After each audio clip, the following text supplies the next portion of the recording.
Based po sa initial test namin, na-overload ng dugo yung baga niya dahil sa butas ng puso niya. Manuel, ba't hindi ka sumasagot?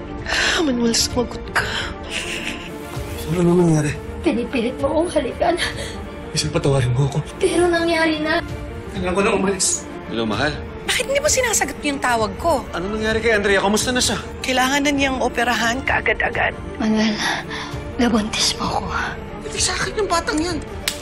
Kawawang Manuel, sasabit mo pa sa problema mo. Sumiping kasi hindi mo sawa. Seryoso ang krimen niyo dito.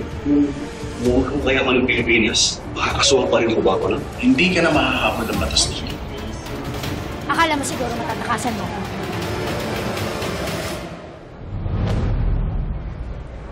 Hazel, hindi talaga kita pwedeng pakasalan eh. Alam mo naman si Pelma yung mahal ko tsaka yung mga anak ko. Sila yung pamilya ko eh. Paano kami ng baby ko? Anak mo rin to. Pamilya mo na kami. Hindi ko naman kayo pababayaan eh. Susuportahan ko pa rin yung bata. Ikaw ang kailangan namin. Hazel, baka naman may ibang paraan. Ano kaya kung... umuwi ka muna ng Pilipinas. Tapos pag nanganak ka, tsaka ka na lang bumalik. Paano yung trabaho ko? Ilang taon kong pinaghirapan yun. Paano yung pamilya ko sa Pilipinas? Paano ko sila susustentuhan? Hazel, hindi talaga kita pwedeng pakasalan eh. Fine. Ayaw mo akong pakasalan? Isusumbong kita sa polis. Magsusumbong ako sa polis dito sa mga mutawan na yun.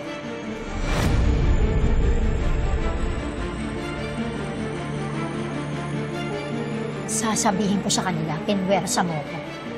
Nirape mo ko. Akala mo ba, hindi ka makukulong? Ikaw lang ang makukulong dahil biktima ko. Baka hindi ka lang makulong. Mapagutan ka pa ng ulo. Sir?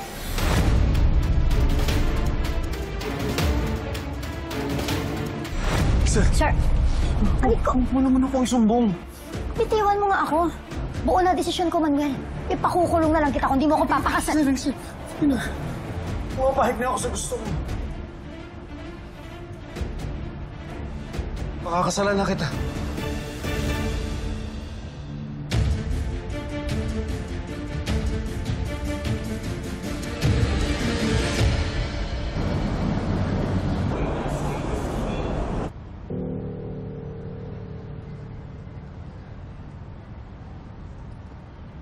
Tagal naman po ni Tatay Ninang.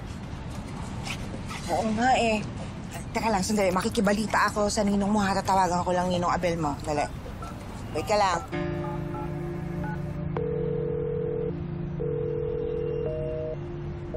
Ala, hindi ko talaga makontak ninong mo. Jeff, ano kaya kung umuwi na lang muna tayo, ha? Ninang, wala pa po si Tatay.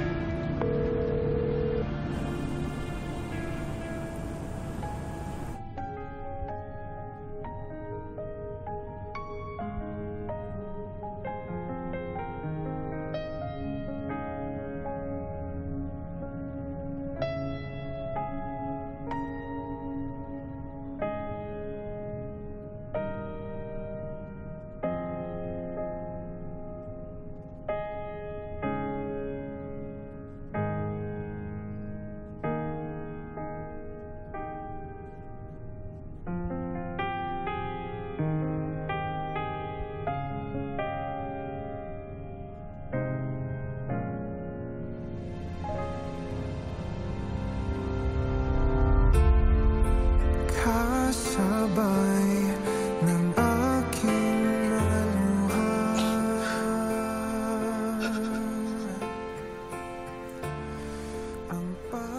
Promise ko po na hindi na po ako tatakbo. Promise ko din po na hindi na po ako hihingalin. Para po hindi na po ako operahan. Para po hindi na po kayo umalis.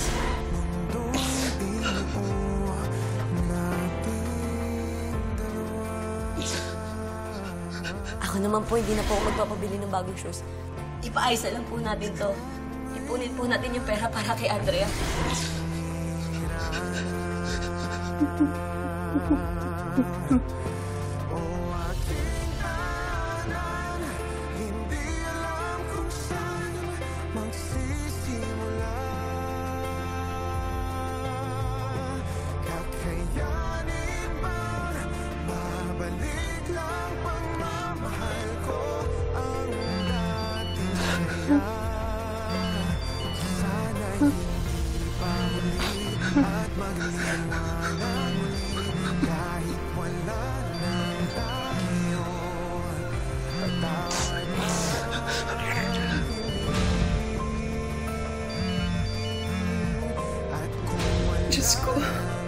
nangyayari sa asawa ko?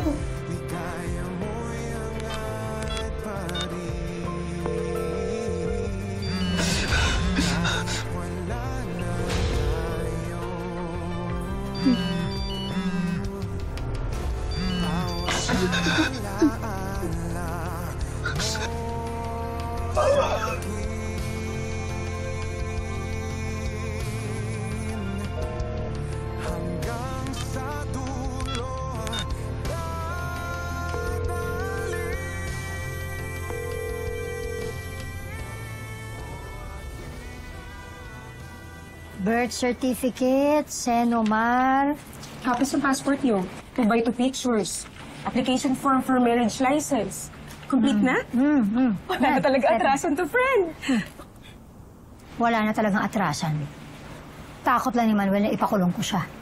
At once na ma-release ang marriage license namin, sisiguraduhin ko na magpapakasal kami agad para wala na siyang panahon para makapag-back up.